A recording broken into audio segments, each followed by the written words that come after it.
बिस्मिल्लाहिर्रहमानिर्रहीम, अस्सलाम वालेकुम।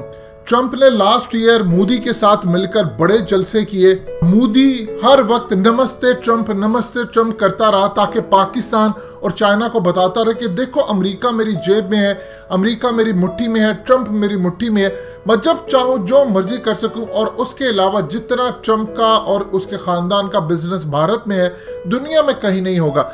लेकिन इस सूरत हाल के अंदर अब जो मामला सामने आया है, जो बाइडेन से ये बड़ा सख्त नाराज है भारतीय, क्योंकि उसने कश्मीर पर स्टैंड लिया।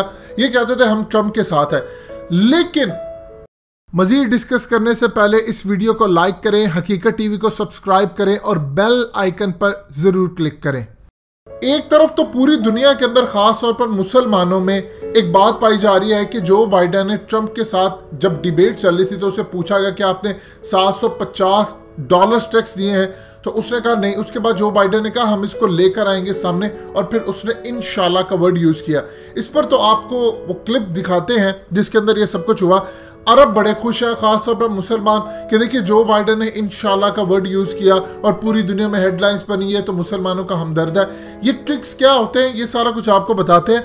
लेकिन मोदी के साथ बड़ा हाथ हो गया। मोदी के साथ हाथ ये हुआ कि ट्रंप डिबेट के अंदर कह के गए कि भारत को आप देख लें, इन्होंने कोरोना केसेस के ऊपर पूरी दुनिया को बेवकूफ़ बनाया, झूठ बोला, ये असल बात दुनिया को बताते नहीं है। और पूरी दुनिया के अंदर गंदगी फैलाने का जो जिम्मेदार है वो भारत उसमें शामिल है। इन्होंने पूरी दुनिया की हवा ख़राब की है, गंद फैलाते हैं। यानी इस पूरी सूरत हाल के अंदर इतनी बेइज्जती पूरी दुनिया के सामने जो इंडिया की होती रही। लेकिन सबसे पहले आपको ये ज़रा क्लिप सुनवाते हैं कि ये असल में जो बाइडेन ने इंशाल्लाह का वर्ड यूज़ क्यों किया। फिर उसके बाद मोदी ने ट्रंप से इतना वो बेजार हो चुके हैं, भारत से इतना ज़्यादा, क्योंकि बैक एंड पर जो मामला चल रहे हैं, मोदी और इंडिया उनकी बात मान नहीं रहा, जिसकी वजह से अब वो बेइज्जती कर रहे हैं पूरी दुनिया के सामने डिबेट में। ये सबसे पहले ज़रा जो बाइडेन का क्लिप सुनिए, फिर आपको मोदी के बारे में बताते हैं कि किस तरह भारत की सरेआम बेइज्जती हो रही है डिबेट्स में।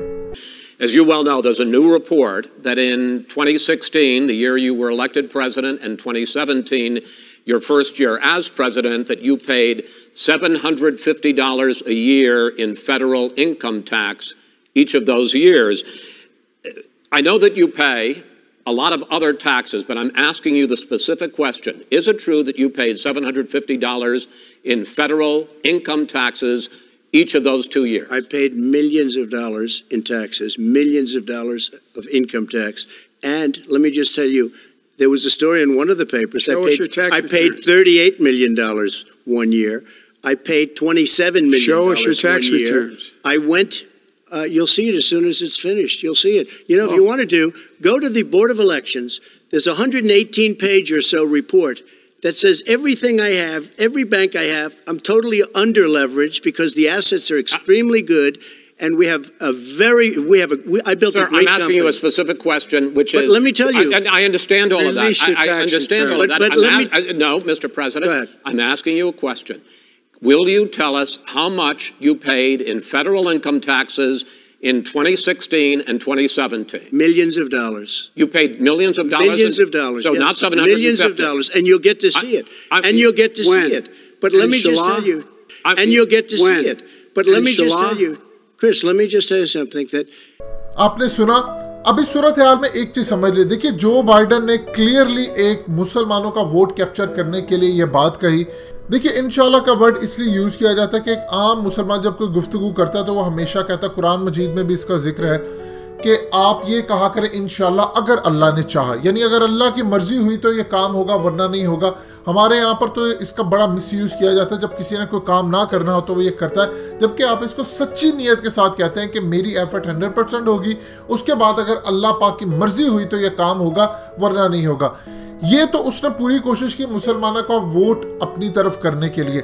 लेकिन मोदी के साथ क्या हुआ? देखिए असल सूरत हाल चल रही थी कि ट्रंप और यूएस एडमिनिस्ट्रेशन, जब से ट्रंप ने ऑफिस संभाला है, वो पिछले काफ़ी सालों से एक ही बात कह रहा था कि किसी तरह तुम चाइना को पकड़ो, चाइना को पकड़ो। अगर चाइना को नहीं पकड़ोगे तो हमारे लिए बड़ा ये नुकसान का बाइस बनेगा। लिहाजा इस सूरत हाल में हमेशा वो चाह रहा था कि चाइना को टैकल किया जाए। अगर मोदी को जो रिक्वायरमेंट है तमाम है अमेरिका देने को तैयार है, चाहे वो आर्मी की, पैसे की, स्पेस की, हथियारों की, लेकिन चाइना को वो टैकल करे। अब मोदी दूसरी जानिब कहता था नहीं मेरा दुश्मन चाइना नहीं है, मेरा दुश्मन है पाकिस्तान। इस सूरत हाल में पिछले काफ़ी अरसे से कशमकश चल रही थी क्योंकि अमेरिका का डायरेक्टली दुश्मन था चाइना। अब साउथ चाइना सी के अंदर जितनी कंट्रीज को उसने कहा, ताइवान हो जाए, फिलिपाइन ने दूसरी, उन्होंने कहा कि आपने चाइना को टैकल करना है, उन्होंने इनकी बात मानी। अब हुआ यूँ है कि पाकिस्तान के इंटेलिजेंस के बिना के ऊपर जो अमेरिकी खुद ही रिपोर्ट दे चुके हैं कि पाकिस्तान की एजेंसियों ने ह्यूमन इंटेलिजेंस फराम की और इंडिया पर जाकर उन्होंने कब्जा कर लिया। लद्दाख में और कश्मीर में चूंकि इसराइल और अमेरिका बेसिस बनाने जा रहे थे। अब अमेरिका इंडिया से है शदीद नाराज। वो ये कहता है कि हमने तुम्हें कहा था कि तुम चाइना को टैकल करो, अब तुम हमारे पास उल्टा मदद मांगने के लिए आ रहे हो कि चाइना का मामला सेट करो, मेरे हाथ से चीज़ें निकल गई हैं, इक़्तिदार मेरे हाथ से चला जाएगा, चाइना आकर मेरे इलाकों पर 38,000 स्क्वायर किलोमीटर कब्जा करके बैठा है, सर्दियां आने वाली, ये हमें मारने वाले, हमें बचाओ। तो तुम्हें तो मैंने कहा था कि तुम चाइना के साथ लड़ो और उल्टा अब चाइना ने तुम पर कब्जा कर ली। जब हम तुम्हें कहते थे तो तुम आकर दुनिया को ये कहते थे कि नहीं मेरा तो दुश्मन पाकिस्तान है। सारी तैयारी तुमने पाकिस्तान को करके की, यानी इसी तरह एक स्टूडेंट तैयारी कुछ करके जाए और पर्चे में और फाइनली एग्जाम वाले दिन कुछ और आ जाए। यही मोदी के साथ हुआ। सारी तैयारी पाकिस्तान के लिए की। चाइना की कैपेबिलिटी क्या थी, वो EMS क्या यूज करते हैं, वो इलेक्ट्रॉनिक वॉरफेयर के अंदर क्या यूज करें, मोदी ने कभी तैयारी नहीं की। वही ग्राउंड और जमीन एयर वाले मिसाइल सिस्टम मारेंगे, ये करेंगे।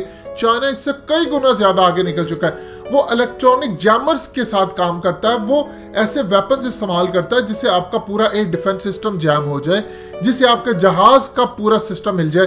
अब इस सूरत हाल के अंदर अब डिबेट जब होती है तो ट्रंप की जानिब सारे इंडियंस का झुकाव, वो चाहते हैं कि जो बाइडेन ने इस वक्त कश्मीर का मामला उठाया तो हम ट्रंप के साथ रहे। लेकिन उससे ज्यादा अजीबोगरीब सूरत हाल पैदा होती है कि ट्रंप आकर इंडिया का नाम लेकर कहता है कि देखिए कितने झूठे हैं, इन्होंने पूरी दुनिया के सामने झूठ बोला। हमें ये कहते हैं कि अमेरिका के मामले के अंदर मैंने छुपाया या मैंने इनकी केयर नहीं की लोगों की कोरोना से। इंडिया को देखे वो पूरी दुनिया के अंदर झूठ बोलता जा रहा है। यानी वो ये कह रहे हैं कि जो 1 लाख डेली केसेस आ रहे हैं ये बहुत कम है, यानी 2, 3, 4 लाख केसेस होंगे डेली। ट्रंप ने इशारा दिया। फिर उन्होंने कहा कि ये इंडियंस रिस्पॉन्सिबल हैं पूरी दुनिया की हवा गंदी करने के लिए। इन्होंने पूरी दुनिया के अंदर सत्यानाश किए रखा है, क्लाइमेट चेंज और ये तमाम चीज़ें, सब कुछ जो जिम्मेदारी है उसमें बड़ा हिस्सा इंडिया का आता है। इस सूरत हाल में अब मोदी पीछे बैठा ये सोच रहा है कि मैं चाइना से इनके लिए मदद मांग रहा हूँ और ये उल्टा मुझे पर इल्ज़ाम लगा रहे और भारत पर इल्ज़ाम लगा रहे, हम किसको सपोर्ट करें।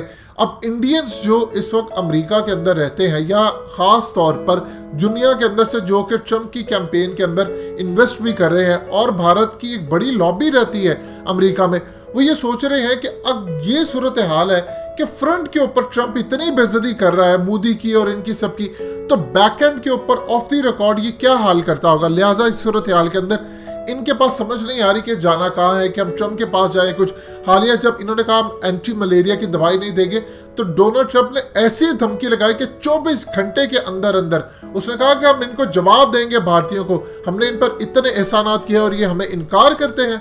उस सूरत हाल के अंदर 24 घंटे के अंदर अंदर ट्रंप ने रिलीज करवा दिया सारे का सारा अपना पैकेज। सो इस सूरत हाल में सबको नजर आ रहा है कि मोदी आइसोलेट हो गया है पाकिस्तान की वजह से नहीं। इस दफा ना नेपाल उसके साथ है, ना उसके साथ भूटान है, ना उसके साथ चाइना है।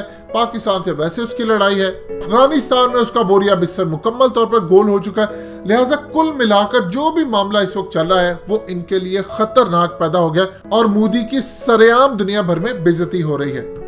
दोस्तों, हकीकत टीवी को सब्सक्राइब करना मत भूलिए, वीडियो को लाइक करें, शेयर करें और कमेंट सेक्शन में अपनी राय का इजहार जरूर करें।